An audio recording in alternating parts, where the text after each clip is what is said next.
నమస్తే high dream చర్చ with Kavitha programme కి స్వాగతం. ఈ మధ్య కాలంలో వివాదాస్పదమై అందరితో చర్చించుకున్నటువంటి అంశాలు రెండు కనిపిస్తున్నాయి. అందులో ఒకటి సోషల్ మీడియా చేస్తున్నటువంటి వికృతమైనటువంటి అరాచకాలు, ఇన్ఫ్లుయెన్స్ చేస్తున్నటువంటి ఆ ఇష్యూస్ గురించి మనం మాట్లాడుకున్నా. ఇప్పుడు మనం మాట్లాడుకోబోయేది కీలకమైనటువంటి మరో అంశం, లివ్ ఇన్ రిలేషన్షిప్స్ గురించి. ఎందుకని లివ్ ఇన్ రిలేషన్స్ మీద ఇప్పటికీ ఇంత చర్చ జరుగుతోంది? కోర్టుల దాకా కేసులు వెళ్తున్నాయి, పోలీస్ స్టేషన్లో కూడా ఫైల్ అవుతున్నాయి కేసులు. ఇవన్నీ ఇంత రచ్చ జరగడానికి కారణం ఏంటి? పర్టికులర్గా మనం మాట్లాడుకుంటున్నటువంటి లావణ్య రాజ్ తరుణ్ కేసుకి సంబంధించి ఎందుకని ఇంతలా మనం మాట్లాడుకోవాలి, వీటి గురించి చర్చించుకోవాల్సినటువంటి అవసరం ఉంది. మనతో పాటుగా ఉన్నారు వాసు గారు, లైఫ్ కోచ్, అలాగే ప్రతిమ గారు సైకాలజిస్ట్, ప్రసన్న గారు అడ్వకేట్. హలో అండి, నమస్తే మీ అందరికీ. సో వాసు గారు, ఫస్ట్ మీతో స్టార్ట్ చేద్దాము. ఇంతకుముందు మనకి ఇంతలా లివ్ ఇన్ రిలేషన్ల కాన్సెప్ట్ అనేది కనిపించలేదు. ఇప్పుడు ఇంతలా అవడం, ఆ తర్వాత పోలీస్ స్టేషన్ల దాకా కేసులు వెళ్ళడం, సుప్రీంకోర్టు దాకా వెళ్ళడం, దీంతో పాటుగా ఒకరి మీద ఒకరు కేసులు ఫైల్ చేసుకోవడం, చీటింగ్ అనేది కావచ్చు, ఇన్ని రకాల కేసులు మళ్ళీ లావణ్య పోలీస్ స్టేషన్కి వెళ్ళిన తర్వాత బయటకు వచ్చాయి. ఎలా చూడొచ్చు అంటారు వీటిని? మేడం ఒక విషయం చెప్తాను మేడం. ఈ టాపిక్ పేరే అన్నారు, చర్చ. టాపిక్ టైటిల్ ఏమేంటి? Live in relation. అవును, ఎగ్జాక్ట్లీ. అంటే ఏంటండి లివ్ ఇన్ రిలేషన్షిప్? ఎక్కడ లివ్ చేస్తున్నాం రిలేషన్షిప్ లో? లేదు. సో లివ్ ఇన్ రిలేషన్షిప్ అనే కాన్సెప్ట్ పోయిందండి. సో ఇక్కడ ఏమైందంటే ఇదివరకు ఏంటంటే బాండింగ్ ఉండేది, ఒక కమిట్మెంట్ ఉండేది. ఒక భార్యాభర్తల అనుబంధం కానివ్వండి, లేదంటే పేరెంటింగ్ కానివ్వండి, ఏదైనా ఒక కమిట్మెంట్ ఉండిందండి. ఈ రోజు కమిట్మెంట్ ఎక్కడ కనబడుతోందండి? ఉన్నారు. నేను భార్యాభర్తలు అవగాహనతో ఉన్నారు, భార్యాభర్తలు కలిసి లేరు అని చెప్పడం కాదండి. But majority of the people చూసుకుంటుంటే ఈగో ప్రాబ్లమ్స్, అంటే నువ్వు నేను ఈక్వాలిటీ. ఈక్వాలిటీ అనేది ఒక ఎప్పుడైతే మన మనసులో స్టార్ట్ అవుతుందో, ఈక్వాలిటీ అనే పదంతో పాటు ఈగోయిజం అనేది కూడా ఆటోమేటిక్ గా స్టార్ట్ అయిపోతుంది. అందులో ఎటువంటి అనుమానం లేదు. ఎప్పుడైతే నువ్వు నేను సమానం అనుకున్నావో, ప్రతి దాంట్లో నాతో నువ్వు సమానమే, నేను నీకన్నా ఎక్కువ కాదు, నేను నీకన్నా తక్కువ కాదు అనేటువంటి. నేనేం చెప్తానంటే మేడం, ఒక భార్యాభర్తల మధ్య సమానము కాదు, సమానత్వము కావాలి. అంటే మీరు అడగచ్చు సమానం. సో మరి ఇప్పుడు లివ్ ఇన్ రిలేషన్షిప్ లో ఉన్న వాళ్ళని భార్యాభర్తలు ఓన్లీ పార్ట్నర్స్ కింద చూడాలి. చెప్తాను మేడం, నేను చెప్తున్నాను మీకు. నేను సమానానికి సమానత్వానికి డిఫరెన్స్ ఏంటంటే, భార్యాభర్తలు సమానం అనుకోకుండా సమానత్వము అని ఒక డెఫినేషన్ ఇచ్చాం అనుకోండి. ఇది నా పర్సనల్ పర్సెప్షన్. సమానత్వం అంటే ఏంటి? ఒక భార్యాభర్తలు ఒక త్రాసు అనుకోండి. భార్యకి ప్రాబ్లం వచ్చినప్పుడు భర్త నిలబడాలి, మన ఇద్దరం ఈక్వల్. నీ ప్రాబ్లం నా ప్రాబ్లం. సో నీ ప్రాబ్లం ఉన్నప్పుడు నీ బర్డెన్ నేను తీసుకుంటాను, then again let us make equal. అలాగే భర్తకి ప్రాబ్లం ఉంటే భార్య నీ ప్రాబ్లం నా ప్రాబ్లమే, నీ బర్డెన్ నేను తీసుకుంటాను, లెట్ us మేక్ ఈక్వల్. అది సమానత్వం అంటే. అంతేగాని ప్రతి పనిలో నువ్వు సమానం నేను సమానం, నేను కూరలు జరిగితే నువ్వు కట్ చేసి పెట్టి, అది కాదండి సమానం అంటే. ఆ కాన్సెప్ట్స్ ఎక్కువైపోవడం వల్ల ఏమవుతుందంటే రిలేషన్స్ బ్రేక్ అవుతున్నాయి. ఇప్పుడు మేము ఉన్నామండి, నేను I'm 60+. If you take the relationships of between wife and husband around 35 years before, అసలు ఈ డిస్కషన్స్ లేవండి. భార్యాభర్తలు ఎలా కలిసి ఉండాలి, పిల్లల్ని ఎలా పెంచాలి, అసలు ఈ డిస్కషన్స్ ఏంటంటే అర్థం లేదు. కౌన్సిలింగ్స్ అనేవి ఉండకపోయాయి. అసలు ఈ డిస్కషన్స్ ఏంటి? నాకు ఈ రోజుల్లో కూడా భార్యాభర్తలు ఎలా ఉండాలి అనేది తెలీదా? తెలియకుండానే పెళ్లి చేసుకుంటున్నారా? పిల్లల్ని ఎలా పెంచాలి అనేది తెలీదా? తెలియకుండానే పిల్లల్ని తెలుసండి. భార్యాభర్తలు ఎలా కలిసి ఉండాలి తెలుసు, వాళ్ళిద్దరి మధ్య ఎలా ప్రేమ అనుబంధాలు ఉండాలి తెలుసు, అన్నీ తెలుసండి. కానీ ప్రాబ్లమ్స్ ఎక్కడ వస్తున్నాయంటే there is no right understanding. ఎప్పుడైతే రైట్ అండర్స్టాండింగ్ అనే వర్డ్ మిస్ అయిందో, అప్పుడు నువ్వే నేనే. ఎంత ప్రేమగా కలిసి ఉంటున్నారంటే, ఎప్పుడు విడిపోతామో తెలియదు అన్నంత ప్రేమగా కలిసి ఉంటున్నారండి ఇప్పుడు ఉన్నటువంటి సమాజం. దురదృష్టకరమైనటువంటి విషయం. సో దీన్ని ఎట్లా చేయాలి ఏంటంటే, ఇంకెవరికి వారే సమాధానం చెప్పుకోవాలండి. ఇప్పుడు మనం ఇవన్నీ కౌన్సిలింగ్స్ ఇవన్నీ ఉంటాయండి. ఎప్పుడు దాకా ఉంటాయండి? అవతల మనిషి మన మాట వినడానికి సిద్ధంగా ఉన్నప్పుడే కౌన్సిలింగ్స్ అన్నీ ఓకే అవుతాయండి. నా మాట నేను చేసేది నేనే చేస్తాను, కౌన్సిలింగ్ ఎంతవరకు చేయగలుగుతామండి? సో మనుషుల్లో ఈక్వాలిటీ కాదండి, ఒకరినొకరు అర్థం చేసుకుని ఇద్దరు సమానంగా ఆ ఇష్యూస్ని షేర్ చేసుకుని కలిసిమెలిసి లివ్ ఇన్ అన్నప్పుడే ఆ లివ్ ఇన్ అనే పదార్థానికి రిలేషన్కి అర్థం అనేది వస్తుందండి. అది అర్థం చేసుకోవాలి ఇప్పుడున్నటువంటి. ఇప్పుడున్న రాజ్ తరుణ్ కేసులో కనుక అయితే, for example, live in relationship ఏంటంటే నాకు అర్థం కదా. అంటే బిఫోర్ మ్యారేజ్ రిలేషన్షిప్ ఏంటి నాకు అసలు అర్థం కాలేదు. ఆ వర్డే నాకు తెలియదండి. అంటే ఒక ఫ్లెక్సిబిలిటీ ఉంటుంది, ఒక ఫ్రీడమ్ అనేది ఉంటుంది, ఒకరినొకరు అర్థం చేసుకోవచ్చు అనే కాన్సెప్టే కదా. పెళ్లి అనే బంధంలో ఒకటయ్యే ముందు ఒకరంటే ఒకరేంటి, వాళ్ళకు ఉన్నటువంటి ఇష్టాలు ఏంటి అనేది వీళ్ళ రిలేషన్ 11 ఏళ్ళ నుంచి కంటిన్యూ అవుతుంది. అంటే 11 ఏళ్ళ వరకు వాళ్ళకి వీళ్ళు అర్థం కాలేదని మనం అర్థం చేసుకోవాలా, ఏమని అర్థం చేసుకోవాలి? This are all things to be discussed అండి. ఇప్పుడు అంటే నేను రైట్ మాట్లాడుతున్నానా, కరెక్టా రాంగ్ అనేది నాకు తెలియదు, కానీ 11 సంవత్సరాలు మేము కలిసి ఉన్నాము వితౌట్ మ్యారేజ్ అనే దాన్ని ఏ రకంగా మనం తీసుకోవాలి ఈ సమాజంలో ఈ రోజున? నేను ఇప్పుడున్న సమాజాన్ని ప్రశ్నిస్తున్నానండి. This is the question to the society. ఒక ఇద్దరు యువకులు మేము 11 సంవత్సరాలు కలిసి ఉన్నాము, మ్యారేజ్ అయినట్టుగా ఎక్కడ, అంటే పబ్లిక్ గా మ్యారేజ్ అయినట్టు ఎక్కడ మనకి ప్రూఫ్ లేదు. యాక్చువల్గా ఈ రోజున మన పరిస్థితి మనకి సంబంధించి. సో ఏంటంటే ఈ సమాజం ఎట్టిపోతున్నాం మనం? చట్టబద్ధత అయితే ఉంది కదా, అక్కడ అన్లాఫుల్ అన్నారు, లేకుంటే నాట్ ఇల్లీగల్ అన్నారు, క్రిమినల్ అఫెన్స్ కాదు అన్నప్పుడు వాళ్ళకైతే చట్టబద్ధత ఎలా? ఇప్పుడు చట్టబద్ధత ఎప్పుడు వస్తుందంటే మ్యారేజ్ అయితేనే కదా చట్టబద్ధత అనేది కలిగేది. Without their is a legality of marriage, how can we say it is a legal marriage? Legal marriage means it should be legally permitted. అది డాక్యుమెంట్ ఉంటుందా? ఇప్పుడు మనం శాస్త్రబద్ధంగా పెళ్లి చేసుకున్నానికి అగ్రిమెంట్లు ఏం లేవు కదండి. బట్ అది లీగల్ మ్యారేజేగా, we consider it as a legal marriage. దాన్ని రిజిస్టర్ చెయ్యం మనం. రిజిస్టర్ మ్యారేజ్ చేసుకుంటాం, కానీ మన ఇళ్లలో పెద్దలు కూర్చొని చేసే పెళ్లిళ్ళు ఏమో రిజిస్టర్ మ్యారేజ్లో తిరిగి మనం వెళ్ళి బర్త్ సర్టిఫికేట్ తీసుకున్నట్టు మ్యారేజ్ సర్టిఫికేట్ తీసుకోవట్లేదుగా. వీసాకు కావాలంటే పోయి మ్యారేజ్ సర్టిఫికేట్ తీసుకుంటాం, పాస్పోర్ట్ కావాలంటే marriage certificate. But as a relation of wife and husband we are not getting any registered marriage certificate kada, but it is considered as a legal marriage. Exactly. So అలాగా ఒక పెద్దల సమక్షంలో 10 మంది ఒక marriage లాగా అవ్వడమో, లేదా according to the law కూడా రిజిస్ట్రేషన్గా marriage అవ్వడమో ఒక పద్ధతి ప్రకారము, అది ఒక చట్టబద్ధత అని చెప్పుకోవచ్చు. కానీ 11 సంవత్సరాలు అంటే నా పర్సెప్షన్ చెప్తున్నాండి, 11 సంవత్సరాలు కలిసే ఉన్నాము అంటే నేను ఎలా అర్థం చేసుకోవాలనేది నీకు అర్థం కావట్లేదు. సో ప్రతిభ గారు సైకాలజీ ప్రకారం, ప్రస్తుతం ఉన్నటువంటి సమాజాన్ని ప్రకారం వాసు గారికి అయితే ఇది అసలు అర్థం కావట్లేదు, అర్థం కాని ఒక బ్రహ్మ పదార్థం అనుకోవచ్చు. కాకుంటే ఇప్పుడు జెన్-జెడ్ కావచ్చు, మిలేనియల్స్ చెప్తున్న దాని ప్రకారం అయితే లవ్ ఈజ్ ఫ్రెండ్షిప్ అనే concept.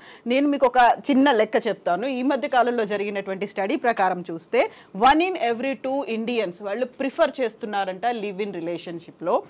37% Indians feeling okay to live in a relationship.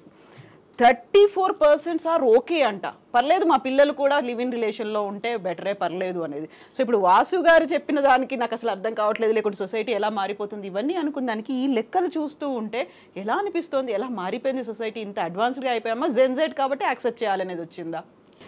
జెన్-జెడ్కి actually ఈ కాన్సెప్ట్ అనేది చాలా ఇష్టం. ఎందుకంటే వాళ్ళ పార్ట్నర్స్తో ఎలా ఉండాలి, యాజ్ సార్ ఏదైతే చెప్పారో ఈక్వాలిటీ అంటే ఈక్వాలిటీకి ప్రాపర్ డెఫినేషన్ వాళ్ళకి తెలియదు. వాట్ ఈజ్ ఈక్వాలిటీ అన్నది తెలియదు, రిలేషన్షిప్ మెయింటైన్ ఎలా చేసుకోవాలి అని తెలీదు, రిలేషన్షిప్ అసలు యాక్చువల్లీ అర్థం ఏంటో తెలీదు.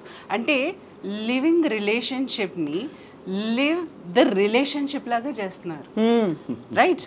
It is not taking much gap అనమాట. సో యాజ్ సూన్ యాజ్ ఒక రిలేషన్షిప్లో ఎంటర్ అయిన తర్వాత ఎక్కడైనా వాళ్ళ ఎమోషనల్ పరంగా కానివ్వండి, వాళ్ళ థాట్ ప్రకారం కానివ్వండి, కొంచెం డిస్టర్బెన్స్ ఉన్నా ఇక్కడ అడాప్టబిలిటీ లేదు, ఇక్కడ అండర్స్టాండింగ్ లేదు, మ్యాచ్ అవ్వట్లేదు, మాకు ఈ రిలేషన్ నచ్చట్లేదు అన్నది ఇన్స్టెంట్ గా తీసుకుంటున్న డెసిషన్. ఇదివరకు కాలంలో మనకి ఎలా ఉండిందంటే అమ్మా నాన్న భయం ఉండింది, సొసైటీ భయం ఉండింది, రైట్? అండ్ ఒకలాంటి అండర్స్టాండింగ్ ఉండింది. అంటే ఎస్పెషల్లీ పిల్లలు పుట్టాక ఆ బాండింగ్ అనేది ఈ 2 ఏళ్ళు 1 year వాట్ ఎవర్ ఆ రిలేషన్షిప్ ఉన్నా దాంట్లో కూడా కొంచెం డిఫరెన్సెస్ వచ్చినా అడ్జస్ట్ అయిపోయేవాళ్ళు. పిల్లలు పుట్టాక ఏంటంటే అదొక బాండింగ్, అంటే వీళ్ళని వదిలి వెళ్ళదు, ఒక రెస్పాన్సిబిలిటీ అనేది పెరుగుతుంది, రెస్పాన్సిబిలిటీ, మన ఫ్యామిలీ మన ఇది అన్నది ఎక్కడుందండి ఇప్పుడు? యాజ్ సూన్ యాజ్ కొంచెం డిస్టర్బెన్స్ రాగానే ఈ రిలేషన్ నాకు అక్కర్లేదు. దాంట్లో కూడా టాక్సిసిటీ ఉన్నప్పుడు okay, it is agreed, but ఇది టాక్సిసిటీ కాకుండా చిన్న చిన్న విషయాలకు కూడా కొండంత ఎత్తు చేసి ఆ రిలేషన్ని పోగొట్టుకోవడం అన్నది ఎంతవరకు న్యాయం? అండ్ ఈ విషయంకి వచ్చేసరికి 10 ఏళ్ళు ఒక పర్సన్తో ఉండి ఇంకా పర్సన్ అర్థం కావట్లేదా? మనకు ఒక నిమిషం చాలు ఆ పర్సన్ ఎలాంటి వాడో చెప్పడానికి. మనుషులకి సహజంగా చెప్పండి, ఒక అర్ధగంట చూస్తాము, నచ్చలేదు మాట్లాడలేదు అని అంటే ఒక చిన్న ఇంటరప్షన్ మేడం. ఇప్పుడు పూర్వ రోజుల్లో మ్యారేజ్లు ఎలా చేసేవాళ్ళండి? పెళ్లి చూపులు చూసుకునేవాళ్ళు. పెళ్లి చూపులు ఎంతసేపు చూసేవాళ్ళండి? అది కూడా ఒకరినొకరు మాట్లాడుకోకపోవడం. ఒక హాఫ్ అన్ అవర్ 1 అవర్ చూసుకునేవాళ్ళు. పెద్దల యొక్క సాంప్రదాయం, కుటుంబం పరిశీలించి మ్యారేజ్ చేసుకునేవాళ్ళు. ఎంత అద్భుతంగా ఉన్నాయండి. ఇప్పుడు లివింగ్ చేయండి, తప్పులేదు. అంటే నేను ఒకరినొకరు అర్థం చేసుకోండి, కలిసి ఉండొచ్చు అని పదానికి నేను వ్యతిరేకం కాదు. ఒకసారి మీ ఇద్దరు అర్థం చేసుకున్న తర్వాత, ఒకరికొకరు అర్థం చేసుకుని మ్యారేజ్ చేసుకున్న తర్వాత, మ్యారేజ్ అయిన తర్వాత అర్థం కాలేదు అనడానికి అసలు కాన్సెప్ట్ ఏంటి అనేది నా క్వశ్చన్ ఇక్కడ. ఎగ్జాక్ట్లీ, అసలు దానికి ఏ పేరు పెట్టాలి? సహజీవనం. మ్యారేజ్ ముందు ఒకరికొకరు అర్థం చేసుకున్నాము, ఈయనే డ్రీము, ఈయనే ప్రపంచం, ఆయన లేకపోతే నేను నిలవలేను, నేను లేకపోతే ఆయన నిలవలేడు, ఓహో ఆహా అద్భుతాలు, ఓకే అక్కడి వరకు బాగుంది. వెన్ ఇట్ ఈస్ ఆ 3 అనేది పడిన తర్వాత ఒక 2 నెలలు కానీ 3 నెలలు కానీ సంవత్సరం కానీ 2 సంవత్సరాలు కానీ ఒక వాటెవర్ ది పీరియడ్ మేబీ, ఈయన నాకు అర్థం కావట్లేదు, ఈయన ఇప్పుడు ఇంతే అంటే ఎక్కడ పోయింది? అంతకుముందు ఈయనే ప్రపంచం, ఈవిడే ప్రపంచం, ఆయన వీళ్ళిద్దరు అనుకున్న వాళ్ళు. సో అలాంటి డిస్టర్బెన్సెస్, ఇలాంటి మిస్అండర్స్టాండింగ్ ఉండకూడదనే కదా లివ్ ఇన్ రిలేషన్ లోకి వెళ్తోంది. సో లివింగ్ రిలేషన్షిప్ 1 year ఉంటే చాలా, దాని తర్వాతే కదా ప్రాబ్లమ్స్ వచ్చేది. పెళ్ళైన తర్వాత ఒక ఫ్యామిలీగా responsibility. Question whether you love before marriage or not is not the question, madam. Love after marriage each other, that is very important. ఇప్పుడు మీరు చెప్పారు ఒక డేటా, 37% ఓకే అన్నారు, 34% యూత్ అనుకుంటున్నారు, 34% పేరెంట్స్ ఆర్ ఓకే అంట. Parents also okay. ఇది నాకు కొంచెం రియల్ గా కొంచెం ఆశ్చర్యంగా అనిపించింది. దీన్ని మనం అడ్వాన్స్మెంట్ అనుకుంటామా, అడ్జస్ట్మెంట్ అనుకుందామా తర్వాత సంగతి. ఇప్పుడు పెళ్ళి అయిన తర్వాత ఇప్పుడు ఓకేనే ఉంటుంది మేడం, బాగానే ఉంటుంది. రేపు పెళ్ళి అయిన తర్వాత సేమ్ రాయిస్తారు ఉంటాయి డిస్టర్బెన్స్ కనుక వస్తే, where they are going to get solutions for their issues, అది క్వశ్చన్ ఇక్కడ. సో అదే మనం ప్రసన్న గారితో మాట్లాడదాం. ప్రసన్న గారు, మనం వీ హావ్ టు టేక్ ఇక్కడ ప్రాబ్లం ఏంటంటే, ఎగ్జాక్ట్లీ ఇప్పుడు మ్యారేజ్ ఆథరైజ్డ్ మ్యారేజ్ అనుకోండి, అథెంటికేటెడ్ మ్యారేజ్ అనుకోండి, see there is a legality, there is a solution for that. విడిపోవడమా కలిసి ఉండటమా ఒక లా ఉంది, ఒక రూల్స్. మ్యారేజ్ కాలేదు అఫీషియల్గా, ఆథెంటికేటెడ్గా మ్యారేజ్ కాలేదు, లివ్ ఇన్ ఒకరికి అర్థం చేసుకున్నారు, తర్వాత కొట్టుకున్నారు, విడిపోతున్నారు. వీళ్ళ సమస్యకి ఎక్కడ దొరుకుతుంది పరిష్కారం? యా. సో ప్రసన్న గారు, ఇప్పుడు రాజ్ తరుణ్ లావణ్య కేసుకి సంబంధించి చూస్తే గతంలో సుప్రీంకోర్టు ఇచ్చినటువంటి వర్డిక్ట్స్ అనేవి ఉన్నాయి. ఇదేమో ఇల్లీగల్ కాదు, అన్లాఫుల్ కాదు, క్రిమినల్ అఫెన్స్ కాదు, అయినప్పటికీ కూడా పెళ్ళైన తర్వాత ఉండేటువంటి అండర్స్టాండింగ్స్ అనేవి ఉంటాయి, ఒక లీగల్ రైట్స్ అనేవి ఉంటాయి, అవి దీనికి వర్తించవు. But this is not illegal అనేది ఉంది. ఈ లావణ్య కేసు అనేది ఇప్పుడు పోలీస్ స్టేషన్ దాకా వెళ్ళిన తర్వాత వాట్ డూ యూ థింక్, ఇది నెక్స్ట్ ఏం జరగబోతుంది, ఎలా ఉంటుంది అనుకున్నారు? ఎందుకంటే లావణ్య రోజుకొక కంప్లైంట్, రోజుకొక అలిగేషన్తో ముందుకు వస్తోంది కాబట్టి. ఇది ఎందుకు మంచిదా చెడ్డదా లీవ్ ఇన్ అనేది ఒక నిమిషం పక్కన పెడదాం. ట్రెండ్ తగ్గట్టు ఉందా లేదా అనేది కూడా పక్కన పెడదాం. ఎట్ ప్రెసెంట్ మీ అందరికీ తెలియాల్సిన విషయం ఏంటంటే, టూ మెనీ ఆఫ్ డైవర్స్ అవుతున్నాయి. అంటే పెళ్ళైనవి నేను అంటున్నా, మంచి అన్ని చట్ట ప్రకారము, కస్టమ్స్ ప్రకారము, either Hindu, Christian or Muslim, whatever it may be, వాళ్ళ రిలీజన్ ప్రకారంగా జరిగిన దాంట్లో 80% డైవర్స్ అవుతున్నాయి. అంటే 20% డైవర్స్ కావట్లేదు 100లో. అంటే 20% ఒక నిమిషం పక్కన పెడదాం, మీరు దాని గురించి తీయకండి. 80% అంటే నాట్ ఈవెన్ అదే స్మాల్ ఫిగర్ కాదు, చాలా పెద్ద ఫిగర్. అవును, పిల్లలు పుట్టినాక అవుతున్న డైవర్స్. మళ్ళీ దీంట్లో రిలేషన్షిప్ అంతా బాగానే ఉంది కదా, అన్ని కస్టమ్స్ ఉన్నాయి కదా, ఇట్లా పెద్దవాళ్ళు ఉన్నారు కదా, దీంట్లో అన్ని కూడా ఎక్స్చేంజ్ అయినాయి కదా ఒకరికొకరికి. దీంట్లో ప్రేమ లేదా, దీంట్లో అవగాహన లేదా, దీంట్లో ఇప్పుడున్న ట్రెండ్ ప్రకారంగా మీరు బ్యాక్ బీసీ నాటికి అట్లా పోకుండా ఇప్పుడు ట్రెండ్ మాట్లాడదాము. ఇప్పుడు ఏంటి, మన పబ్ కల్చర్లో ఉన్నాం, అది వాస్తవం, ఒప్పుకోవాలి. అమ్మాయిలు సిగరెట్లు తాగుతున్నారు అబ్బాయిల కన్నా, అది మనం వాస్తవంలో ఒప్పుకోవాలి. డ్రగ్స్ కూడా అలవాటు అయి ఉన్నాం, దానికి మనం ఒప్పుకోవాలి 100%. ఒకప్పుడు మాకు లేవు అని అంటే ఇప్పుడు మనం ఈ డిబేట్ ఉండదు. ఇవాల్టి డిబేట్ ఇవాల్టికే, పాత డిబేట్ కాదు, ఇది పాత రోజుల డిబేట్ కాదు. ఇవాల్టి రోజున డిబేట్లో ఇప్పుడు ఇంత కస్టమైజ్డ్గా జరుగుతున్న పెళ్ళిళ్ళకి ప్రేమ ఉందా, మళ్ళీ విడాకులు ఎందుకు అవుతున్నాయి? పెద్దవాళ్ళు ఉన్నారు, విడాకులు ఎందుకు అవుతున్నాయి? సాంప్రదాయాలు, పెళ్లి చూపులు అన్ని పద్ధతిగా అవుతున్నాయి, ఎందుకు విడాకులు అవుతున్నాయి? కాబట్టి ఫ్రస్ట్రేట్ అయిపోయి ఉన్నారు జనాలు. ఉన్నవాళ్ళు అంటే కోర్టు మెట్లు ఎక్కిన వాళ్ళే కానివ్వండి, చూస్తున్న వాళ్ళమే కానివ్వండి, కొంతమంది వాళ్ళ చుట్టుపక్కల ఉన్న వాళ్ళే కానివ్వండి, పెళ్లి చేసుకుంటే నిలబడట్లేదు అనే దానికి అలవాటు పడిపోతున్నారు అందరూ. అంటే ఈ పెళ్లి చేసుకుంటే ఒక 30 lakhs నుంచి 1 CR ఖర్చు ఉంది పెళ్లికి. మనం పెళ్ళంటే ఏదో పెద్ద గుళ్ళ అవుతుంది అనుకోకండి, చిన్నగా ఒక నిమిషంలో అవుతుంది కాదు. దానికి జరగాల్సిన బ్యాక్గ్రౌండ్ మ్యూజిక్ చిన్నగా లేదు, చాలా ఫార్మాలిటీస్, కస్టమ్స్ ఉన్నాయి. అదే లివ్ ఇన్ రిలేషన్షిప్లో ఎట్లాంటి పెళ్లి హడావిడి లేదు, ఎట్లాంటి అత్తమామ గొడవ లేదు, ఎట్లాంటి ఆడపడుచు గొడవ లేదు, ఎట్లాంటి తోటికోడళ్ళ గొడవ లేదు. అంటే అర్థమైందా మీకు డిఫరెన్స్? దీంట్లో ఫ్రీ బర్డ్స్ వీళ్ళిద్దరు, ఎట్లన్నా ఉండొచ్చు, ఏ విధంగానైనా ఉండొచ్చు. కండిషన్స్ వాళ్ళిద్దరి మధ్యలో ఒకవేళ ఇంకా బాండింగ్ ఎట్లా అంటే, నేను నువ్వు కలిసి ఒక షెల్టర్ తీసుకుందాము అంటే 50-50% షేర్ చేసుకునే దగ్గర గొడవలు స్టార్ట్ అవుతున్నాయి. అమ్మాయి పేరు మీద ఇల్లు ఉంటుంది, అబ్బాయి పేరు మీద లోన్ కట్టుడు ఉంటుంది. ఇట్లాంటివి ఈవెన్ మన అరేంజ్డ్ మ్యారేజ్లో ఉన్నాయి, లివ్ ఇన్లో కూడా ఉన్నాయి. అంటే ఇక్కడ ప్రేమ అనేది హార్డ్లీ ఒక 1 year ఉంటుంది అనుకుందాం. వాళ్ళకి ఓపెన్గా చెప్తున్నా, ఓ సెక్షువల్ డిజైర్ ఫుల్ఫిల్ అయ్యేంత వరకు ఓ 1 year ఒక ఆ ట్రెండ్, ఆ తిరుగుడము, ఆ సినిమాలకి, లేకపోతే ఇద్దరు కలిసి గడపడము ఓ 1 year ఉంటుంది. తర్వాత ఐదర్ లివ్ ఇన్ కానివ్వండి, ఐదర్ అరేంజ్డ్ మ్యారేజ్ కానివ్వండి, ఒక బాధ్యత అనేది ఆటోమేటిక్గా మీద పడ్డప్పుడు కారు ఒకరి పేరు మీద ఉంటుంది, లోన్ ఒకరి మీద ఉంటుంది. ఇక్కడ మీరు అనే ప్రేమ అనే సబ్జెక్ట్ పక్కకి వెళ్ళిపోతుంది, అసలు ఉండదు, ఆ సబ్జెక్టులు ఉండదు. ఇంకోటి మీరు అనుకుంటున్నట్టు అరేంజ్డ్ మ్యారేజ్లో పెద్దవాళ్ళు ఉంటారు అంటున్నారు కదా, నోవే.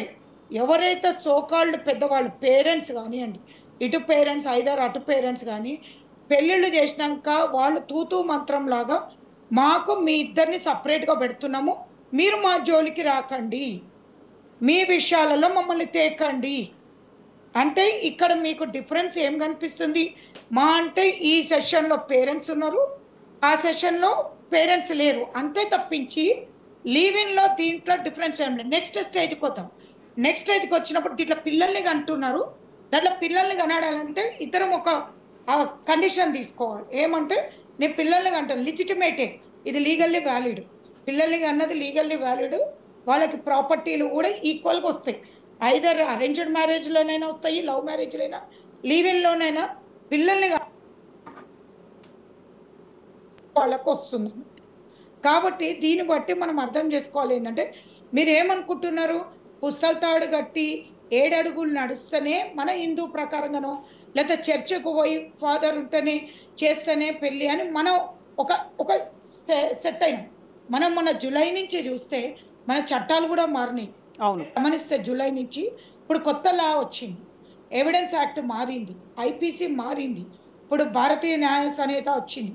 అంటే మనం గమనించాల్సింది ఏంటంటే, మనము కొత్త ట్రెండ్లోకి వచ్చినప్పుడు కొత్త ట్రెండ్లోనే మాట్లాడుకుందాం, పాత ట్రెండ్ని పక్కన పెట్టి ఇప్పుడున్న ట్రెండ్ ఎట్లా ఉండాలి అంటే, ఇప్పుడు సోకాల్డ్ ఈ సినిమా యాక్టర్స్ ఎవరిదైతే నడుస్తుందో రిలేషన్షిప్స్, వల్గారిటీకి మించింది ఇంకేం లేదు. వీళ్ళలాగా అంటే నేను ఓపెన్గా అంటున్నా, వీళ్ళు కొట్టుకున్నారా, తిట్టుకున్నారా, లేకపోతే ఏం చేస్తున్నారా అనేది సోషల్ మీడియా వరకు రావడం అనేది, ఇది పబ్లిక్కి అబ్యూజ్ చేస్తున్నారు వీళ్ళు.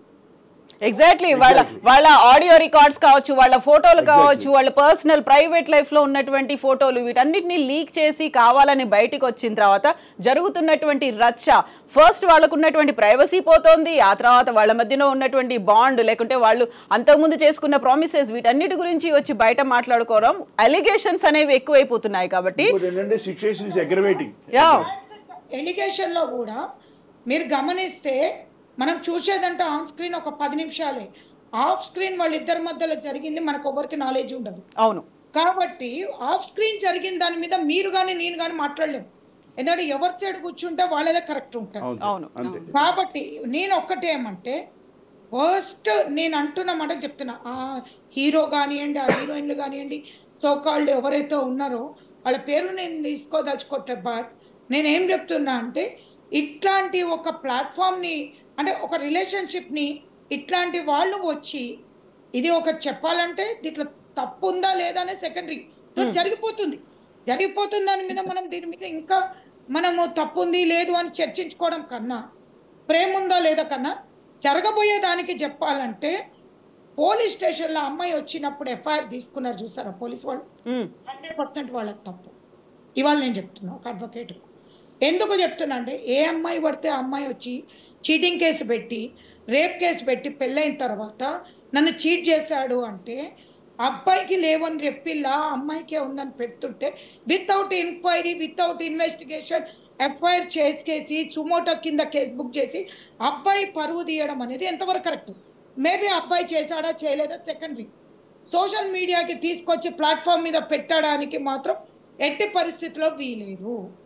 ఇది ఒక వాళ్ళ పర్సనల్గా వాళ్ళకి డిఫామ్ చేసినట్టు ఒక సోషల్గా వాళ్ళు బయట ఉన్నప్పుడు వాళ్ళ పరువు తీసుకొని ఇది ఈ ఒక్క కేసే కాదు. నేను ఈ మీడియా ద్వారా చెప్తున్నా. మనం ఈ మధ్యకాలంలో సినిమా యాక్టర్ నరేష్ గారిని కూడా నేను ఎగ్జాక్ట్లీ సినిమాలో ఒక ఉన్నత స్థానం ఉన్న మనిషి పబ్లిక్ ఏం నేర్పించిండో నాకు ఇప్పటివరకు అర్థం కాదు. సోషల్ మీడియా మొత్తం ఒక చక్కర్లు కొట్టిపించి అంటే ఏం బెనిఫిట్ పొందిండ్రు వాళ్ళు. ఒక బెనిఫిట్ ఏదైనా పొందిండ్రా అంటే వర్స్ట్ థింగ్ తీసుకొచ్చి పెట్టి మాకు ప్రేమ ఉంది మా ఇష్టం వచ్చినట్టు మేము పెళ్లి చేసుకుంటామంటే మీకు పుట్టిన పిల్లలేంటి వాళ్ళ భవిష్యత్ ఏంది ఇవన్నీ కూడా మీ సెక్షువల్ డిజైర్స్ కోసం చేసుకుంటున్నారా? మీకు ఒక సాంప్రదాయం ఉండాలనుకుంటే సీక్రెట్గా మెయింటైన్ చేసుకోవచ్చు మీ రిలేషన్షిప్స్. మీరున్న పొజిషన్లో ఇప్పుడు చూడండి అమితాబ్ బచ్చన్ కూల్ డ్రింక్ తాగాడు అంటే ఈరోజు అది పెస్టిసైడ్స్ ఉంది అంటే తప్పు కిందకి తీసుకొస్తున్నాం మనం. అమితాబ్ బచ్చన్ని ఇచ్చేస్తాం, మహేష్ బాబు గారిని కూడా ఇచ్చేస్తాం. అట్లాంటిది ఒక రిలేషన్షిప్స్ని ఒక ప్రకారంగా ఉన్నదాన్ని ఎఫ్ఐఆర్ చేసిన పోలీస్ స్టేషన్స్నే నేను అంటున్నాను. సోకాల్డ్ ఎఫ్ఐఆర్ చేయడానికి వాళ్ళకి ఎట్లాంటి రైట్స్ లే. బికాజ్ 498 పెట్టచ్చు, డొమెస్టిక్ వైలెన్స్ పెట్టచ్చు, చీటింగ్ పెట్టచ్చు. కానీ దేర్ ఈస్ సమ్ గ్రౌండ్ ఉంటుంది అన్నట్టు. Small enquiry will be there. ఇద్దరిని పిలిపించి కౌన్సిలింగ్ అనేది ఉంటుంది. Where is that counselling? ఇద్దరిని పిలిపించి కూర్చోబెట్టారా? There is a sheeting, there is a Sakhi centre. Where is that Sakhi centre? అంటే ఇంత పబ్లిక్ కి అవగాహన లేకుండా లీగల్ నాలెడ్జ్ లేకుండా లీవ్ ఇన్ కరెక్టా రాంగా అంటే అది కరెక్టా రాంగా అనే మన చేతిలో లేదు. అది ఎప్పుడో చేయి దాటిపోయింది. లీవ్ ఇన్ ముందుకు వెళ్ళిపోయినప్పుడు మనం దాని మీద మాట్లాడదాం. ఎవరైతే ఇప్పుడు నుంచి కండిషన్స్ పెట్టుకుంటారు వీళ్ళు ఒక అగ్రిమెంట్ రాసుకుంటున్నారు. మీకు తెలుసా ఆ అగ్రిమెంట్ ఎంత వర్స్ట్ ఉంటుంది తెలుసా మీకు? ఇట్స్ నాట్ ఎట్ ఆల్ అది లీగల్ గా వ్యాలిడా కాదా కూడా ఎవరికి తెలియదు. అగ్రిమెంట్ లవ్ మ్యారేజ్ సర్టిఫికేట్ అంట, లవ్ మ్యారేజ్ కండిషన్ అంట. What is this love marriage certificate? So వాళ్ళు ఇద్దరు ఒకరికొకరే ఆ సర్టిఫికెట్లు కండిషన్లు పెట్టుకుంటారా? మధ్యలో ఇంకెవరినైనా మీడియేటర్లను పెట్టుకొని అది కూడా తీసుకుంటారా? It is like a partnership deed. విట్నెస్లు కూడా ఉంటున్నారు. నాకు దీంట్లో వండర్ఫుల్ గా ఉంది ఏంటంటే వీళ్ళకి చెప్తున్నాను, వీళ్ళకి సహకరిస్తున్న వాళ్ళు ఫ్రెండ్సే కానివ్వండి. దాని తర్వాత ఒక రూమ్ లో ఉంటారు, 4 అబ్బాయిలు ఉంటారు, వాటితో పాటు ఈ అమ్మాయి పోతుంది. నాకు ఏం తెలియదు, ఇంకెంత తెలియదండి. సోషల్ మీడియా ఇంత ప్రతి ఒక్క చేతిలో ఉంది. నువ్వు ఒక అబ్బాయి దగ్గర పోతే నువ్వు నాశనం అవుతావు అని చెప్పి తెలియని వాళ్ళు లేరు కదా. సో సెక్షన్స్ ఉన్నాయి కదా. ఎగ్జాక్ట్లీ జరగట్లేదంటే వేర్ ఇస్ ద షీటింగ్? ఎక్కడికి వెళ్ళింది? ఇప్పుడు నేను చెప్తున్నా అబ్బాయి కూడా డిఫర్మేషన్ కేసు వేయచ్చు. He is also having right. ఎప్పుడు చూడు అమ్మాయి కోర్టుకు వచ్చింది అంటే అబ్బాయి తప్పేనా? ఎక్కడి నుంచి ఉన్నాయి రైట్స్? అమ్మాయికి సిగ్గు శరం లేదా? ఎట్లా లివింగ్కి పోయినావు నీ తల్లిదండ్రులకు తెలియకుండా? ఇప్పుడు నేను అడుగుతున్నా, ఎవడో చెప్పండి నేను లవ్ చేసిన అంటే నువ్వు మోసపోయినా? లవ్ చేస్తున్నా మోసపోతావు. లవ్ చేయింది మోసం ఎక్కడి నుంచి ఉంది? దాన్ని ఏమంటారు? లవ్ చేస్తేనే కదా మోసపోయేది. లవ్ చేయకపోతే దాన్ని ఏమంటారు? దాని పేరేంది? ప్రాస్టిట్యూట్ అంటారు. బట్ ఇక్కడ ప్రసన్న గారు ఇప్పుడు మనం we are not talking only about Lavanya Raj Tarun ఇలా కాకుండా ఎగ్జాక్ట్లీ ఇందులో వచ్చినటువంటి గురించి చెప్తున్నాను. ఒక అమ్మాయి పోయేటప్పుడు నేను నమ్మి మోసపోయినా అనే వాడిని తీసేయాలి. నేను అన్నమాట ఒక అమ్మాయి గురించి చెప్తున్నా. Who ever it may B, నీ చేతిలో సోషల్ మీడియా ఉంది, సెల్ ఫోన్ ఫేస్బుక్ లో ఎవడు పడితే వాడికి లైక్లు, ఎవడు పడితే వాడిని ఫాలోయింగ్ చేసేయడం, వాటితోటి నేను మోసపోయినా అనడం, అవి ఎట్లా పాసిబుల్ ఉంటుంది? తెలియట్లేదా నీకు ఎంతమంది బయటకు పోతే ప్రాబ్లం ఉందని? కార్లో నలుగురితోటి కార్లో పోతారు, రేపు జరిగిందని కేసు పెడతారు. రీసెంట్ గా నేను చూసిన, నువ్వు నలుగురితోటి పోతున్నావు, రేపు జరగకపోతే ఏం జరుగుతుంది? ఎక్కడో ఏడారిలో పోతారు, అవుట్స్కట్స్ లో, ఎట్లా జరగదు? నేను మోసపోయినా హౌ? బట్ నో ఇక్కడ ప్రసన్న గారు ఐ హ్యావ్ ఎ డౌట్. అంటే మనకి ఒక నమ్మకం అనేది ఉంది, లేకుంటే వాళ్ళ మీద ట్రస్ట్ డెవలప్ చేసుకున్నాం, ఒక ఫ్రెండ్షిప్ ఈజ్, ఒక లవ్ ఈజ్ ఫ్రెండ్షిప్ అనుకున్నాం, లేకుంటే మన ఫ్రెండ్స్ గా వాళ్ళని ఎప్పటి నుంచో భావిస్తున్నాం అన్నప్పుడు ఆబ్వియస్ గా వాళ్ళ మీద ఒక నమ్మకం అనేది ఏర్పడుతుంది. మన వాళ్లే కదా, మనం ఇంతకాలం కలిసి ఉన్నాం కదా అనేది ఒకటి ఉంటుంది కదా. ఆ నమ్మకంతో పోతున్నారా, ఆ తర్వాత చీట్ అవుతున్నారా, మోసపోతున్నారా, అక్కడ ఫ్రాడ్ జరుగుతుందా అనేది ఇంకోటి వస్తుంది కదా. సో ఇలాంటివి కేసులు అవుతున్నప్పుడు యాజ్ ఏ అడ్వకేట్ గా మీ దగ్గరికి క్లయింట్ వచ్చారనుకోండి, మీరేం చెప్తారు వాళ్ళకి? అమ్మాయి 50% సహకారం లేనిది ఇంకో 50% జరగదు. 100% నేను ఈ మాట చెప్తాను. అమ్మాయి 50% సహకరిస్తారు అంటే తను ముందుకెళ్ళి కొద్దిగా క్లోజ్నెస్ మూవ్ కాకపోతే ఎదుటి అబ్బాయిలు ఎవరు కూడా ఛాన్స్ తీసుకోరు. ప్రతి ఒక్క అమ్మాయికి ఎందుకు జరగట్లేదు ఇట్లా? వాళ్ళ లిమిట్స్ వాళ్ళకి తెలుసు కదా. 100లో ఒక 2-3 ఎందుకు జరుగుతున్నాయి? మనం గమనిస్తే 100లో 100 మందికి జరగాలి కదా. నువ్వు నైట్ పబ్కి వెళ్తున్నావు, పబ్ కల్చర్ మంచిది కదా, నీకు తెలుసు నాకు తెలుసు, మళ్ళీ ఎందుకు వెళ్తున్నావు? ఇప్పుడు నేను ఇంతకుముందు ఒక సర్వే రిపోర్ట్ చెప్పాను కదా ప్రసన్న గారు, సారీ మిమ్మల్ని డిస్టర్బ్ చేస్తున్నాను. ఇంతకుముందు మ్యామ్ ప్రతిమా మ్యామ్ నేను ఇంతకుముందు ఒక సర్వే రిపోర్ట్ చెప్పాను 2023లో లేటెస్ట్గా జరిగిన సర్వే రిపోర్ట్. అంటే ఇప్పుడు ప్రసన్న గారు లేవనెత్తిన పాయింట్ మనం మాట్లాడుకుంటే, లవ్ ఈజ్ ఫ్రెండ్షిప్ అనుకుంటున్న దాంట్లో, ఫ్రెండ్స్ అనుకున్న దాంట్లో 87% మెన్ అంటే 92% ఉమెన్ ఉన్నారంట. అంటే వాళ్ళు అక్కడ ట్రస్ట్ చేస్తున్నారా, కేవలం ఫ్రెండ్ అనుకొని భావిస్తున్నారా, ఆ తర్వాత ఫర్దర్ గా అవుతుందా, అది ఎలా అవుతుంది? ముందు ఒకటి ఉందండి మేడం చెప్పిన దాంట్లో. మేడం ఏం చెప్తున్నారంటే, సొసైటీని మనం కళ్ళారా చూస్తున్నాం. నమ్మకం అనేది ఉండొచ్చు, తప్పులేదు, ఫ్రెండ్షిప్ ఉండాలి, నమ్మకం ఉండాలి, కానీ ఎంతవరకు ఉండాలి అనేది క్వశ్చన్ ఇక్కడ.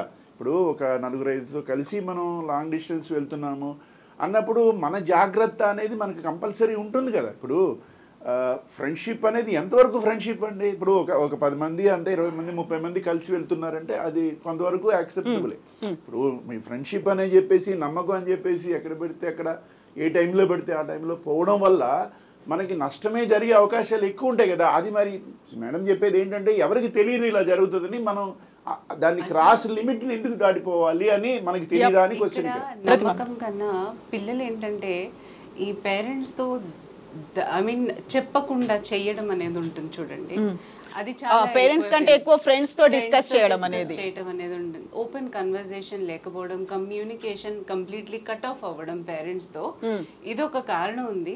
అండ్ దెన్ వాళ్ళకి చెప్పకుండా వీళ్ళు ఇంత పెద్ద స్టెప్ తీసుకుని కాలేజీలు బంక్ కొడుతూ ఇప్పుడు చెప్తున్నారు కదా బయటికి వెళ్తున్నారు అనేసి, చెప్పకుండా వెళ్ళడం కూడా ఇప్పుడు ఫ్రెండ్స్ వాళ్ళకి తెలుసు. సో వాళ్ళకి ఏది సెక్యూరిటీ అక్కడ? సో వాళ్ళది ఆలోచించుకోవాలి. పిల్లలు అక్కడ ఆలోచించుకోవాలి, నేను రైట్ ఆర్ రాంగ్. ఇప్పుడు ఏంటంటే మేడం, చిన్న పిల్లలు 10 ఏళ్ళు 11 ఏళ్ళు 12 ఏళ్ళ పిల్లలు అంటే తెలియదు వాళ్ళకి. These people are adults, they know everything and they have more knowledge about the social media compared to the others. They have more knowledge about the social, how it is happening anedi compared to the others. So knowing all these things, madam em cheptarante, it is one way it is correct also. బయట ఇంత జరుగుతున్నప్పుడు మనం ఇన్ని రకాల వార్తలు వింటున్నప్పుడు మనం నమ్మకం అనేది ఎంతవరకు ఆ నమ్మకాన్ని ఉంచుకోవాలి అనేది మనకి క్లారిటీ ఉండాలి కదా. అయితే ఇక్కడే ఇంకోటి, ఇది నా లైఫ్ కాబట్టి నా లైఫ్ ఫర్దర్ గా ఎవరు ఉండాలి, నా లైఫ్ పార్ట్నర్ ఎవరు ఉండాలి అనుకునే దానికి ఇంకొంచెం టెస్ట్ పెట్టి చూద్దాం, ఇంకొంచెం టైం తీసుకుందాం, ఇంకొంచెం పేషెన్స్ తో ఉందాం. దానికి ఇంకొక స్టెప్ లివ్ ఇన్ రిలేషన్షిప్. అందులోకి వెళ్తున్నారు, అక్కడ ఫ్లెక్సిబిలిటీ అనేది ఉంటుంది, ఫ్రీడమ్ అనేది ఉంటుంది. మనకి మ్యాచ్ అవ్వలేదు, మన ఐడియాస్ మ్యాచ్ అవ్వలేదు, మనం కలిసి ఉండలేమన్నప్పుడు సెపరేట్ అయిపోదాం అనేది ఉంటుంది, ఒక మ్యూచువల్ అండర్స్టాండింగ్. ఇప్పుడు ఫర్నిచర్ షాప్ కి వెళ్తే ఒక సోఫా నుంచి ఒక సోఫాకి కూర్చుని కౌచెస్ అంటే కరెక్ట్ కంఫర్టబుల్ ఉన్నాయా లేదా అన్నట్టు ఎలా చెక్ చేసుకుంటున్నాము. రిలేషన్షిప్ అదే అమ్మా మనం నేర్చుకుంటున్న. ఐ డోంట్ నో కి ఇది కరెక్ట్ ఆర్ రాంగ్ అని నేను చెప్పడం, but that is what the example that we are giving. Material కి లవ్ కి ఎక్కడ డిఫరెన్స్ లేదు. చెప్పారండి ఇప్పుడు ఇంకొంచెం సేపు టెస్ట్ చేద్దాం, ఇంకొన్ని రోజులు టెస్ట్ చేద్దాం అని అన్నారు. ఎందుకంటే నా లైఫ్ లాంగ్ అనేది ఉంటుంది, ఒక జర్నీ ఒకరితో చేయాలి. ఇప్పుడు ఎలా ఉంటుందంటే ఎంతవరకు టెస్ట్ చేస్తాము? టెస్టింగ్ కూడా ఒక లిమిట్ ఉంటుంది కదా. To what extent? ఇప్పుడు మీరు బిజినెస్ లో రిస్క్ తీసుకుని ఎలా ట్రైల్ వేస్తాం ఒకదాని తర్వాత మీరు లైఫ్ లో రిస్క్ తీసుకున్న ట్రైల్ అయినట్టుగా చెప్తున్నారు. అది it is possible in the business but is not possible in the life. ఎందుకంటే ఒక్కసారి లైఫ్ లో బిజినెస్ లో లాస్ వస్తే that is not end of the life. But ఇక్కడ ఈ లాస్ అనేది ఇట్ ఈస్ ఇర్రిపేరబుల్ కదా. సో దీనికి they should know the limitations. That is the point.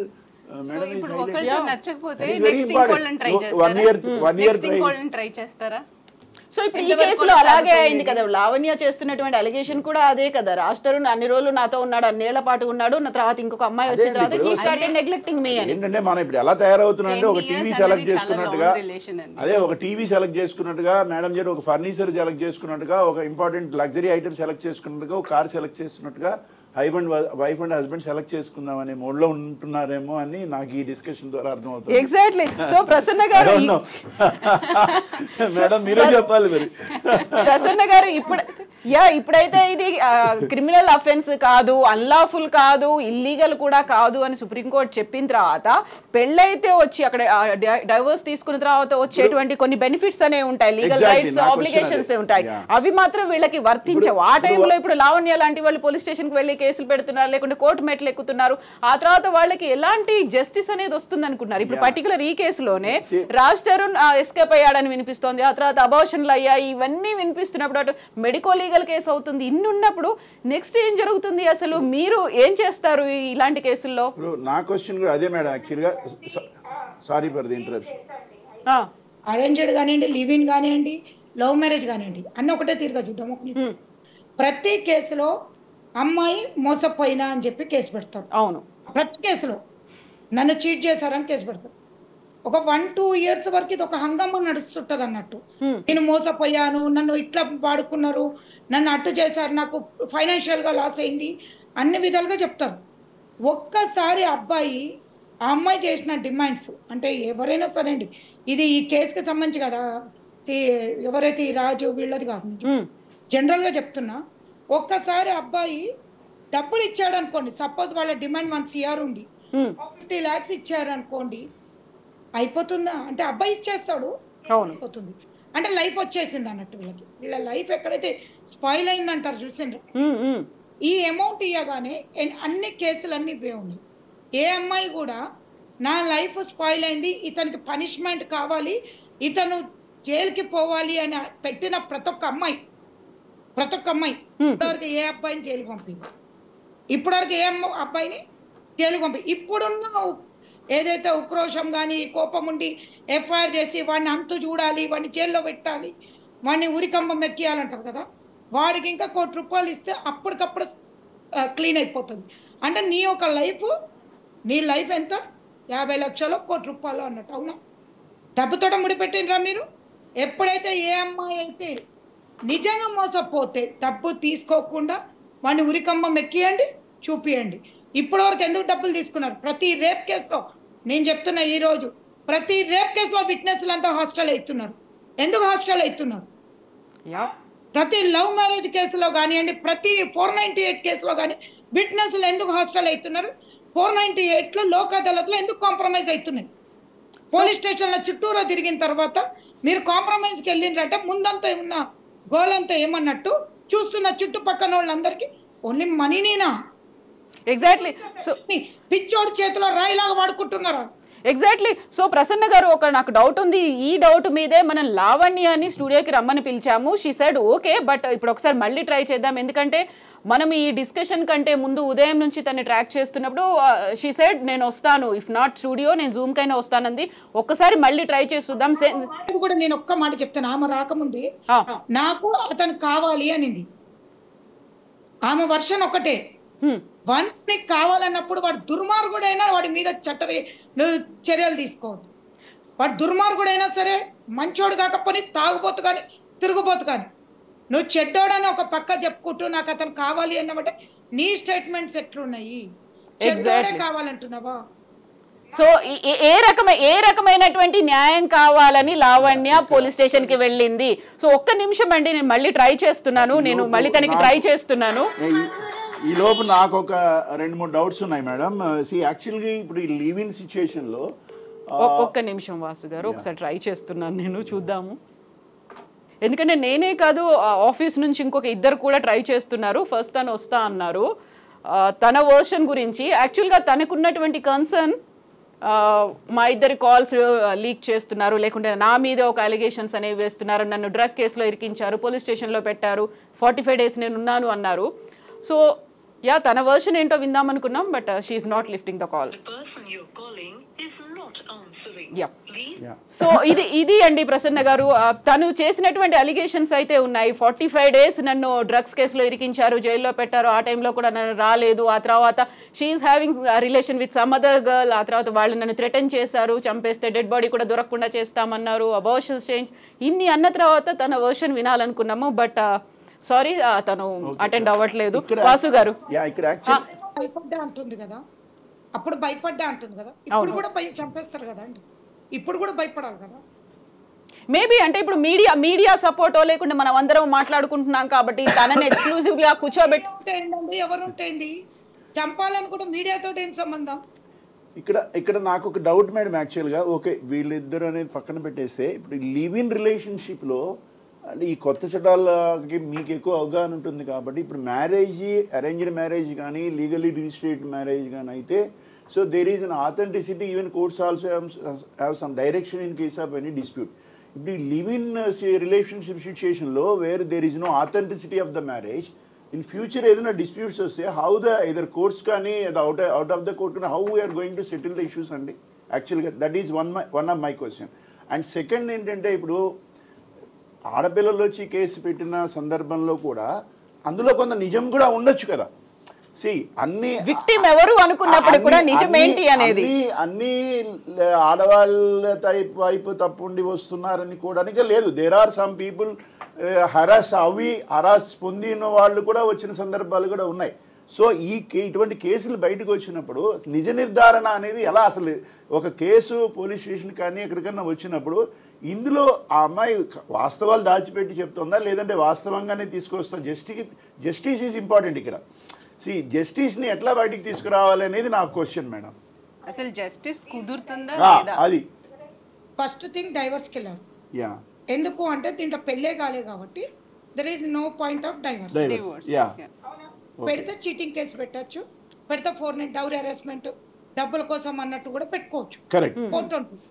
Fourth case పెట్టినప్పుడు ఈ కేసు నడవడానికి 4 to 5 years నడుస్తుందండి కేసు.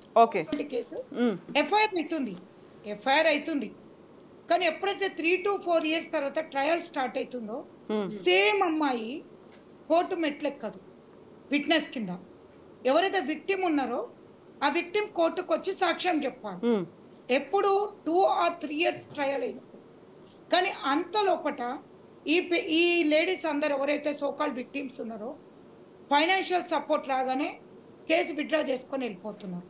నేను అనేది ఏంటంటే ఇందాక నేను చెప్పింది అదే, ఓన్లీ క్రిమినల్ కేసు బుక్ అవుతుంది, domestic violence plus 420 cheating case. ఈ కేసులలో వీళ్ళకి ఎట్లాంటిది కూడా మళ్ళీ అతను వచ్చి కాపురం చేయాలనే కేసులు ఉండవు. అంటే అతను వచ్చి మళ్ళీ ఈమెతోటి ఉండాలని ఎట్లాంటి కోర్టులలో కేసులు లేవు. అదే ఇంకా మీరు చట్టపరంగా పెళ్లి చేసుకుంటే, ఒక రిలీజన్ పరంగా పెళ్లి చేసుకుంటే మాత్రం కోర్టునిచ్చి మీకు కంపల్సరీగా ఇద్దరు కలిసి ఉండమని ఆర్డర్ వస్తుంది. అంటే రెస్టిట్యూషన్ ఆఫ్ కాంజుగల్ రైట్స్ అని చెప్పి, నాకు భర్త కావాలన్నా కానీ భార్య కావాలన్నా కలిసి ఉండొచ్చు. కానీ రిలేషన్షిప్లో ఉన్నప్పుడు మాత్రము ఓన్లీ చీటింగ్ కేసు, దాని నుంచి ఏమొస్తుంది? మ్యామ్ ప్రసన్న గారు, ఇంకొక డౌట్, ఒకవేళ పెళ్ళైన తర్వాత ఇద్దరు కపుల్స్ మధ్యలో గొడవలు వచ్చినప్పుడు కోర్టు దాకా వెళ్ళినప్పుడు అప్పుడు ఫ్యామిలీ కౌన్సిలింగ్ అనేది జరుగుతుంది. ఇప్పుడు ఈ పర్టికులర్ కేసులో కూడా లివ్ ఇన్ రిలేషన్లో ఉన్నాము, కొన్నేళ్లుగా ఉన్నాము, బట్ మేము కంటిన్యూ అవ్వాలనుకున్నాము అని అందులో ఎవరో ఒకరు కోరుకున్నప్పటికీ కూడా అక్కడ కౌన్సిలింగ్ అనేది ఏదైనా అయ్యే అవకాశం ఉంటుందా? సఖీ సెంటర్లో అవుతుందండి. ఓకే, ఇందాక మీకు అదే చెప్తున్నాను. మనకి భరోసా సెంటర్ ఉంది, ప్లస్ సఖీ సెంటర్ ఉంది, మనకి ప్రతి ఏరియాకు ఉంది, ప్రతి జ్యూరిడిక్షన్స్లలో ఉంది. ఇక్కడ ఒకటే జ్యూరిడిక్షన్ లో కూడా కాదు, ఏరియా వైజ్ ఉంది. ఓకే, కాబట్టి ఎక్కడైనా సరే తను ఉన్న ప్లేస్ లో తను అంటుంది కదా నా మీద డ్రగ్స్ ఎలిగేషన్స్ పెట్టారని. డ్రగ్స్ అనేది మామూలు విషయం కాదండి. ఎలిగేషన్ పెడితే పోలీసులు టేకప్ చేయరు, గుర్తుపెట్టుకోండి. మామూలుగా ఎవరి మీద పడితే వాళ్ళు డ్రగ్ తీసుకుంటున్నారంటే పోలీసులు ముట్టరు. దానికంటూ ఒక బ్యాక్గ్రౌండ్ ఇన్వెస్టిగేషన్ ప్రాపర్గా ఉంటేనే దాన్ని ముట్టుకోగలుగుతారు వాళ్ళు. ఎస్ ఏదో చిన్న చిట్కాగా ఎవరో ఒకరు చెప్పగానే చేయరు. నెక్స్ట్ నన్ను పరువు తీశారు, నా మీద ఆడియో లీక్స్ చేస్తున్నారు కదా.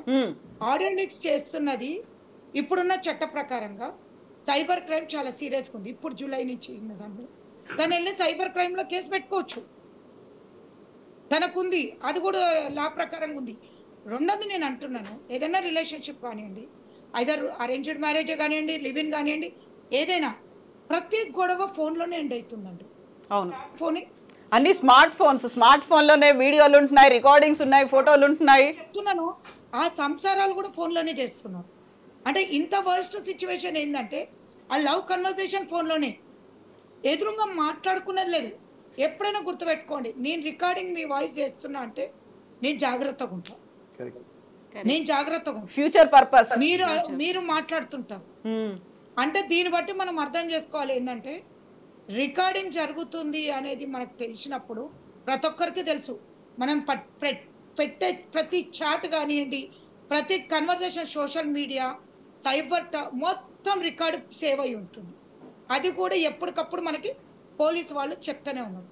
ఆడియో లీక్ అయినప్పుడు నువ్వు సైబర్ క్రైమ్ ఎందుకు పెట్టలేదు, ఎవరి మీద పెట్టాలి?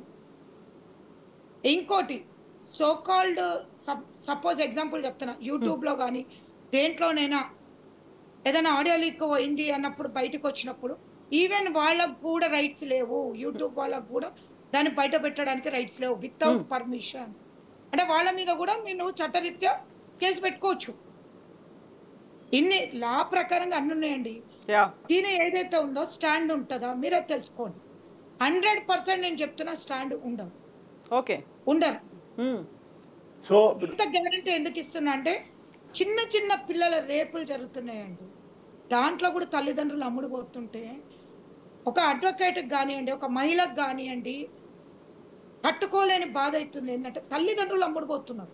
అంటే ఒక 5 ఏళ్ల పిల్లని రేపు జరిగిన కేసు గురించి కొట్లాడి ముందు వరకు పోయినాక ఆ సోకాల్డ్ విక్టిమ్ చనిపోయినాక కూడా, చనిపోతుంది పాపం, రేపు జరిగిన చనిపోయినాక కూడా తల్లిదండ్రులకి డబ్బులు వస్తే తీసుకొని వెళ్ళిపోతుంది. ఏదో ఒక రకంగా కాంప్రమైజ్ అయిపోతాం కదా అనేది, ఏదో ఒక రకంగా కాంప్రమైజ్ అయిపోవడం అనేది. నేను కోరుకునేది ఒకటే ఏంటంటే చట్టాలు ఇన్ని ఉన్నాయి, ఇంప్లిమెంటేషన్ అవుతుంది. మీరు ఇప్పుడున్న అగ్రెసివ్నెస్, ఇప్పుడున్న అడమెంట్ బిహేవియర్ అప్పుడు ఎందుకు ఉండట్లేదు? ఇప్పుడు ఏదైతే నీకు కావాలి అనుకుంటున్నావో లాస్ట్ వరకు ఎందుకు కొట్లాడట్లేదు? రోజు ఎందుకు? పొద్దున్నేమో అతను హీరో మంచోడు కాదు, రాత్రి నాకు అతను కావాలి. మంచోడు కానోడు నీకు ఎందుకు కావాలి? మంచోడు అయిపోతాడా నీ దగ్గరకు వస్తే? చెడ్డోడే కదా. ఓకే మేడం, ఇది కరెక్టే. అంటే నా క్వశ్చన్ ఏంటంటే ఫ్యూచర్ అట్లీస్ట్ జనరేషన్కి ఇప్పుడు ఈ లివ్ ఇన్ రిలేషన్షిప్లో వచ్చే డిస్ప్యూట్స్కి వాట్ ఈస్ ద సొల్యూషన్ అనేది క్లారిటీ అందులో కోర్ట్ ఏదైనా సపోర్ట్ ఉంటుందా అని అర్థం చేసుకోవాలి. ప్రసన్న గారు సో ప్రతిమా గారి దగ్గర నుంచి కూడా ఒక క్వశ్చన్ ఉంది, ఒక డౌట్ ఉంది. ప్రతిమా గారు ప్లీజ్.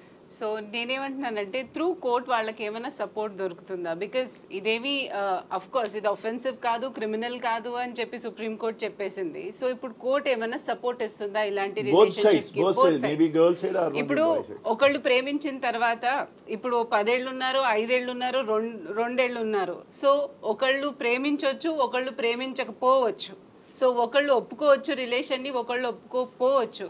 సో అవసరాలు ఉండొచ్చు. సో ఇప్పుడు వాళ్ళిద్దరిలో ఎవరో ఒకరు కోర్ట్ నుంచి సపోర్ట్ ఆశించొచ్చా? సివిల్ గా మాత్రం కోర్ట్ నుంచి దీంట్లో మాత్రం ఏం లేదండి. ఓకే, క్రిమినల్ కేసు వేసినాక మాత్రము, క్రిమినల్ కూడా మళ్ళీ చెప్తున్నా 420 కేసు వేసుకుంటే మా అంటే తీను లాస్ట్ వరకు స్టాండ్ ఉండాలి అంటున్నా. లాస్ట్ వరకు వీళ్ళు స్టాండ్ ఉండరు. అంటే it's not legally penalty is not there. Stand ఉన్నప్పుడు పనిష్మెంట్ ఇచ్చే ఛాన్స్. కన్సెంట్ రేప్ ఉందనుకోండి, కన్సెంట్ రేప్ వేరు, వితౌట్ కన్సెంట్ వేరు. కానీ ఇప్పుడు ఏదైతే నన్ను అబార్షన్ చేశారు ఇదంతా అంటే నువ్వు హాస్పిటల్కి పోంది అబార్షన్ ఎట్లయితుంది? నువ్వు వెళ్ళావు కదా హాస్పిటల్కి, వెళ్ళినావు కదా, అబార్షన్ అతను వచ్చి సిగ్నేచర్ పెట్టడానికి is not your husband. Living లో ఉన్నప్పుడు నీకు సిగ్నేచర్ ఎవరు పెట్టినట్టు అబార్షన్ కి? అంటే నువ్వు వెళ్ళింది మెడికో, అది ఇల్లీగల్ గా నువ్వు అబార్షన్ చేయించుకున్నావు కదా. ఇప్పుడు ఈ ఫీజ్ ఒకవేళ సిగ్నేచర్ పెట్టిండి అయితే ఈయన అప్పుడు ఆయన మీద కూడా క్రిమినల్ కేసు పడుతుంది Yeah. అబార్షన్ కానీ ఆయన సిగ్నేచర్ పెట్టిండా లేదనేది మనం తీయాలి కదా రిపోర్టు నువ్వు పోయి అబార్షన్ చేయించుకుంటే అది అతని మీదకి ఎంత వస్తుంది హస్బెండ్ ప్లేస్ లో ఏమని పెట్టాడు రిలేషన్షిప్ యా ఇలాంటి పర్టికులర్ కేసులో ఫర్దర్ ప్రొసీడింగ్స్ అనేవి ఎలా ఉంటాయి ప్రసన్న గారు? యూజువల్గా తను పోలీస్ స్టేషన్కి వెళ్ళింది, కేసు కంప్లైంట్ చేసింది, బోల్డ్ అని ఆధారాలు ఉన్నాయని తను అన్నీ చూపిస్తోంది. And same allegations Raj Tarun కూడా చేశాడు కాబట్టి మళ్ళీ తను ఇక్కడ లేడు, విదేశాలకు పారిపోయాడని ఇవన్నీ వినిపిస్తున్నాయి. నెక్స్ట్ ఏం జరుగుతుంది? ఫర్దర్గా ఉండేటువంటి స్టెప్స్ ఎలా ఉంటాయి? అసలు ఏం జరుగుతుంది? దీంట్లో అరెస్ట్ ఉండదు. ఓకే, ఫస్ట్ ఆఫ్ ఆల్ అతను నోటీస్ ఉంటుంది, కోర్టుకు పిలవడం ఉంటుంది, ఒక చార్జ్ షీట్ ఫైల్ అయ్యే ముందు ఎంక్వైరీ నడుస్తుంది. ఓకే, పోలీస్ వాళ్ళు ఎంక్వైరీ నడిచినప్పుడు వీళ్ళిద్దరు ఎక్కడున్నారు, ఎన్ని రోజులు ఉన్నారు, లాంగ్ పీరియడ్ ఉన్నారా, ఉన్నారు అయితే ఇంకా అది లివిన్ కిందకి వస్తుంది. షార్ట్ పీరియడ్ 10 రోజులు 5 రోజులు ఉంటే అది లివిన్ కాదు, అంటే లాంగ్ పీరియడ్ ఉండాలి. ఓ 2-3 years, మోర్ దెన్ 11 years ఇక్కడ ఉంది. 11 years అంటున్నాను. ఇది 11 years. వీళ్ళది లివినేనండి, దాంట్లో ఎట్లాంటిది డౌట్ లేదు. దాంట్లో ఈవెన్ ఇద్దరు కూడా ఒప్పుకున్నారు, అతను కూడా ఒప్పుకున్నారు కాబట్టి దాంట్లో ఎట్లాంటి ప్రాబ్లం లేదు. వీళ్ళ కేసులో ఎట్లాంటిది ఇది లేదు, డౌట్ లేదు, రిలేషన్ లేదు అనేది కాదు, ఉంది. ఇద్దరు కూడా ప్రతి ఒక్కటి కూడా ఒప్పేసుకున్నారు. ఇద్దరి మధ్యలో ఎవ్రీథింగ్ ఇస్ దేర్ అనేది కూడా ఒప్పుకున్నారు. కాబట్టి అబార్షన్ అనే దగ్గరకు వస్తేనేమో మనం మెడికల్ది మొత్తం చెక్ చేయాలి. నెక్స్ట్ వచ్చేసి విత్ కన్సెంట్ అతను ఉన్నాడు అంటే ఇట్స్ క్రైమ్ కిందికి రాదు. అంటే అతను ఆమె మధ్యలో విత్ కన్సెంట్ ఉంది, ఇద్దరి మధ్యలో ఒక రిలేషన్షిప్, ఒక కాంట్రాక్ట్ లాగా ఉంది అంటే మాత్రం ఎట్లాంటిది కూడా తప్పులేదు. మా అబ్బాయి నుంచి తప్పులేదు. ఇక్కడ అబ్బాయి వదులుకొని వెళ్ళిపోయిండు అన్నప్పుడు కూడా అమ్మాయికి రైట్స్ లేవు. రైట్స్ ఎటు నుంచి కూడా నన్ను పోవద్దు అనే రైట్ ఆమెకు లేదు, లీవింగ్ లో లేదు. మళ్ళీ చెప్తున్నా నేను, లీవింగ్ రిలేషన్షిప్ లో కండిషన్స్ లేవు. నువ్వు నాతోటే ఉండాలి అనే కండిషన్ లేదు. అట్లాంటప్పుడు కోర్టు ఎక్కడి నుంచి వచ్చింది మనకి?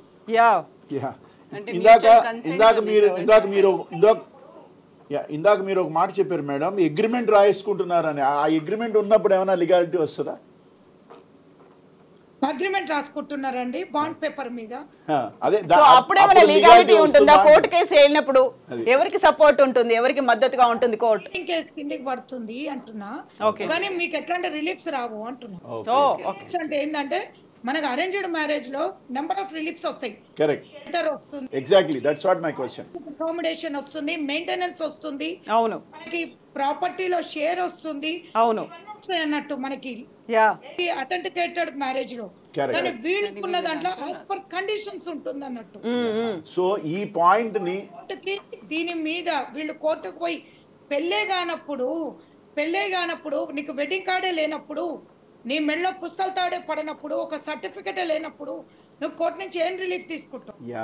సో మేడం ఈ పాయింట్ ని అందరూ కూడా ఇప్పుడున్న యూత్ లివిన్ చేయండి చేయకపోండి వేరే సంగతి, కానీ కలిసి ఉండాలి. లేకపోతే ఇప్పుడు మీరు చెప్పిన పాయింట్ని ప్రతి యూత్ కూడా గమనించాలి, దీన్ని అవగాహన చేసుకోవాలని మాత్రం నేను యూత్ కి ఈ మీడియా ద్వారా నేను చెప్పదలుచుకున్నాను. ఎగ్జాక్ట్లీ, అంటే వాళ్ళు ఏ మోటివ్ తో అయితే కలిసి ఉన్నారు అలాగే మ్యూచువల్ కన్సెంట్ తో విడిపోవాల్సిందే. మనసులో అనిపించింది కలిసి ఉన్నాము మళ్ళీ విడిపోయాము గొడవలు అనే క్వశ్చన్ కాకుండా, రేపు పిల్లలు ఉన్నారు, వాళ్ళ భవిష్యత్తు ఏమవుతుంది, నాకేం సపోర్ట్ రాదు. సో సారీ ఇంకొక విషయం చెప్తున్నా, supreme court leave in relationship accept చేసింది పెళ్లి కాని వాళ్ళ కోసం. ఒకవేళ ఎవరికైనా ఒకరికి పెళ్ళై ఉంటే అందరు ఏమనుకుంటున్నారంటే, సారీ నేను డిస్టర్బ్ చేస్తున్నందుకు, పెళ్ళైనా ఇంకొకరితోటైనా ఉండొచ్చు లీవ్ ఇన్ అనుకుంటున్నారు. కాదు, అదృష్టం ఇంకా ఇండియాలో రాలేదు. ఇద్దరు పెళ్లి కాని వాళ్ళ మధ్యలో ఉండేటువంటి లివ్ ఇన్ రిలేషన్ గురించి very good clarification, because this has to go to the public. Because ఇప్పుడు ఏమనుకుంటున్నారంటే generation, okay we have got freedom to live like anything. So ఈ 2-3 క్లారిఫికేషన్స్ చాలా ఇంపార్టెంట్ అండి, because the couple live together without marriage, if there is any disturbance they are not going to get any support from the legal అనేటువంటి point మాత్రం 100% మనం public లోకి తీసుకువెళ్లాల్సిన necessity అయితే ఉంది అని చెప్పేసి నేనైతే భావిస్తున్నాను. ఎస్. సో ప్రతిమ గారు ఒక క్లారిటీ అయితే వచ్చిందా కంప్లీట్ గా ప్రసన్న గారు ఇచ్చినటువంటి క్లారిఫికేషన్స్ ఎక్స్పీరియన్స్ ప్రకారం ఇప్పుడు అడుగుతున్నాను, మీ ఎక్స్పీరియన్స్ ప్రకారం మన కోర్ట్ ఇంకొంచెం స్ట్రిక్ట్ గా ఉండాలా, దీనికి ఏదైనా కొత్త లా తీసుకురావాలా? బికాస్ మీరు చాలా ఎక్స్పీరియన్స్ అయి ఉంటారు కదా వీటిల్లో, సో మీకేమనిపిస్తుంది? ఇప్పుడు మనకి హిందూ లా ప్రకారం కానివ్వండి, క్రిస్టియన్ లా ప్రకారంగా మాత్రం చాలా పాత చట్టాలే ఉన్నాయి. ఇప్పుడున్న ట్రెండ్కి అసలు చట్టాలే ఇంకా రాలేదు. సో మరి చట్టాలు కూడా మారాలంటారా? మా ప్రసన్న గారు ఇప్పుడు సరికొత్తగా వచ్చిన జూలై 1 నుంచి వచ్చినటువంటి భారతీయ న్యాయ చట్టాలు ఏం చెప్తున్నాయి వాటి గురించి? దీని గురించి ఏమైనా ఉందా అందులో? అది వచ్చి సిఆర్పిసి ఐపీసీ ఎవిడెన్స్ యాక్ట్ అండి. అవును. Not for the marriage. Marriage కి చట్టాలు రావాలి, ఏదైతే మనకి 6 months లోపల అయిపోవాలి, లేకపోతే అది ఇంప్లిమెంటేషన్ లో ఇప్పటివరకు కాలేదు. ప్రాంగతున్నా విత్ ఇన్ 1 day అయిపోవాలి డైవర్స్, లేకపోతే ఏమేమి అయితే వస్తున్నాయో మనకి ఏదైతే ఫ్యామిలీ లాకి సంబంధించి నేను చెప్పేది, ఫ్యామిలీ లాకి అంటే ఒక భార్యాభర్తల్లా కానివ్వండి, సహజీవనం చేస్తున్న వాళ్ళే కానివ్వండి, వీళ్ళకి కానీ కరెక్ట్ ఇప్పుడున్న ట్రెండ్ తగ్గ లా మాత్రం రాలేదు. దాంట్లో వస్తేనే ఏదైనా రిలీఫ్ బాగుంటాయి.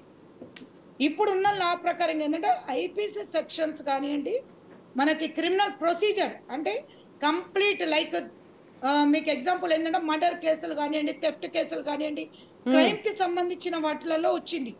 ఎవిడెన్స్ యాక్ట్ ఎట్లా అంటే లైక్ ఇప్పుడు మనకి రికార్డింగ్ ఇప్పుడు ట్రెండ్ ఎట్లుందండి, మనకి మొత్తం డిజిటల్ ఉంది. ఈ పాత చట్ట ప్రకారంగా డిజిటల్ అసలు లేనే లేదు మనం. ఇప్పుడు మనం మొత్తం కూడా ఏంటంటే రోబోలతో బతికేస్తున్నాం మనం ప్రతి ఒక్కటి కూడా. ఆ చట్ట ప్రకారంగా ఎక్కువ అవగాహన. ఇంకోటి మహిళలకి ఎక్కువ ప్రకారంగా అంటే ఎక్కువ ఇంకా ఎక్కువ చట్టం తీసుకొచ్చారు. నేను ఒక మాట చెప్తున్నా ఎక్స్పీరియన్స్ గా, ఈ చట్టాలు ఏమున్నా మహిళలే దుర్వినియోగం చేస్తున్నారు. కరెక్ట్. డొమెస్టిక్ వైలెన్స్ యాక్ట్ లాగా అప్పుడు అయినట్టుగా అంతేనా? చాలా వరకు ఏమంటున్నా అంటే కేసు పెట్టడం గొప్ప కాదు, కేసు మొత్తం నిలబడి గెలిచి పబ్లిక్ వచ్చి ఏ ఒక్క కేసు ఏ సినిమా యాక్టర్ కానీ, ఏ సో కాల్డ్ లీడర్లు కానీ, ఏ సో కాల్డ్ విక్టిమ్లు కానీ నాకు ఇప్పటి వరకు చూపించండి. నేను ఈ కేసు గెలిచా, నేను అనుకున్నది వచ్చింది, నాకు ఈ రిలీఫ్ వచ్చింది విత్ ఇన్ లిమిట్ పీరియడ్ లో. అంటే ఇవాళ జరిగింది విత్ ఇన్ 3 years లోపల నాకు రేప్ కేసులో జడ్జిమెంట్ వచ్చింది, విత్ ఇన్ 2 years లో నాకు ఫ్యామిలీ కోర్ట్ లో నాకు ఈ రిలీఫ్ వచ్చింది అని చెప్పండి. ఒక ఎండింగ్ ప్రాసెసే లేదు లాలో. నేను అంటున్నాను కాదు కానీ ఇంకా 2010 కేసులు ఇంకా కోర్టులో నడుస్తుంటే సిగ్గు చేటులా ఉంటున్నాం. 2024 ఇప్పుడు 2016, 17, 18 స్టిల్ పెండింగ్ కోర్టులో ఫ్యామిలీ మ్యాటర్స్ అనేది.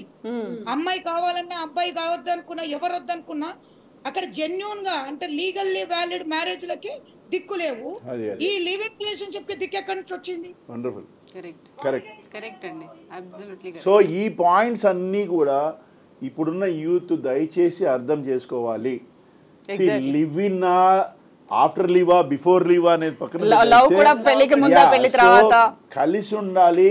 ఏదైనా సరే మన అవగాహన క్రియేట్ చేసుకుని రాబోయేటువంటి ఇబ్బందులు కూడా ముందుగానే ఊహించుకొని మనల్ని మనం జాగ్రత్త పరచుకోవడం అనేది చాలా చాలా చాలా ఇంపార్టెంట్. ఇప్పుడు ఉన్నటువంటి డిస్కషన్ ప్రకారము నేను ఎస్పెషల్లీ యూత్ ని కోరుకుంటున్నాను, అమ్మ దయచేసి అమ్మ అయ్యా బాబు తల్లి తండ్రి అందరూ కూడా జాగ్రత్తగా ఉండండి. Because it is your life. See ఇప్పుడు బాధ పడిపోయిన తర్వాత నేను బాధపడ్డాను అని మీడియాల ముందుకు వచ్చినా ఎవరి ముందుకు వచ్చినా ఉపయోగం లేదు. చిన్న పిల్లలు అనుకుంటే చేయి పట్టి నడిపించగలం, కానీ వీళ్ళు ఆల్రెడీ పెద్దవాళ్ళు అయిపోయారు. తెలియదా అండి లివింగ్ లో ఉంటున్నారని? అంటే కొన్ని విషయాల్లో తెలియకపోకుండా పోవచ్చు కదా madam, because city life. Because parents కి తెలుసు కాదు, ఒకళ్ళు చూసి ఇన్ఫ్లుయెన్స్ అయ్యే స్టేజెస్ కూడా వచ్చారు. ఎవరెవరితో ఉంటున్నారో అందరికీ తెలుసు.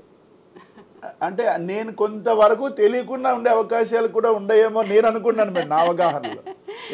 మేబీ అంటే ఇంతసేపు మనం మాట్లాడుకున్న దాంట్లో 34% పేరెంట్స్ కూడా యాక్సెప్టెన్సీ ఉంది అనుకున్నప్పుడు ఇందులో ఉన్నారేమో. అంటే బికాస్ లివింగ్ స్టైల్ మారిపోయింది. ఇప్పుడు అంతా కాలేజెస్ లోను ఎంప్లాయ్మెంట్ గా వేరే వేరే ఊర్లో వచ్చేస్తున్నారు, తల్లిదండ్రులు ఎక్కడో వేరే ప్లేస్లో ఉంటున్నారు. కాబట్టి అంటే తెలియకుండా పోయే అవకాశాలు లేవని నేను చెప్పలేను, కానీ 100% తెలియాల్సిన పరిస్థితి కూడా లేదేమో అని నేను అనుకుంటున్నాను. ఎందుకంటే because parents are not living with the children కదా.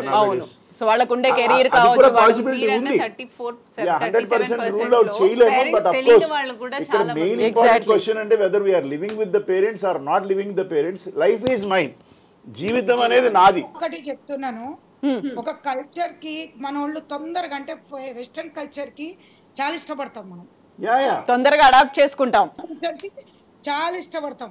లైక్ మనము 90s లో చూస్తే వ్యాలంటైన్స్ డే అంటే ఇక అదొక పెద్ద ఇది, ఇప్పుడు వ్యాలంటైన్స్ డే పెద్ద ఇది లేదులేండి, every day is like A Valentine. అంతకన్నా ఎక్కువ అయిపోయాయి ఇప్పుడు.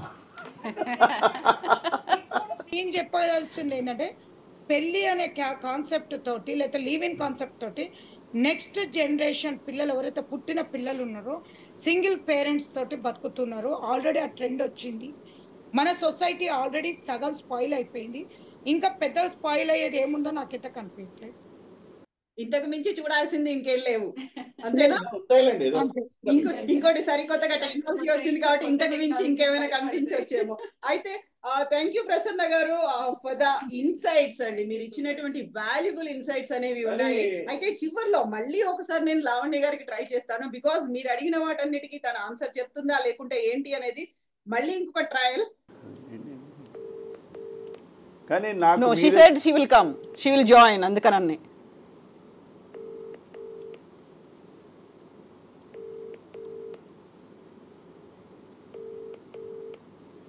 ఇప్పుడు ఎట్లా ఉందంటే జనరేషన్ కూడా వీ అట్రాక్ట్ బ్యాడ్ థింగ్స్ కి ఈజీగా అట్రాక్ట్ అవుతాం. కాకరకాయ జ్యూస్ తాగమంటే తాగరండి, గులాబ్ జామ్ తినమంటే తింటాం.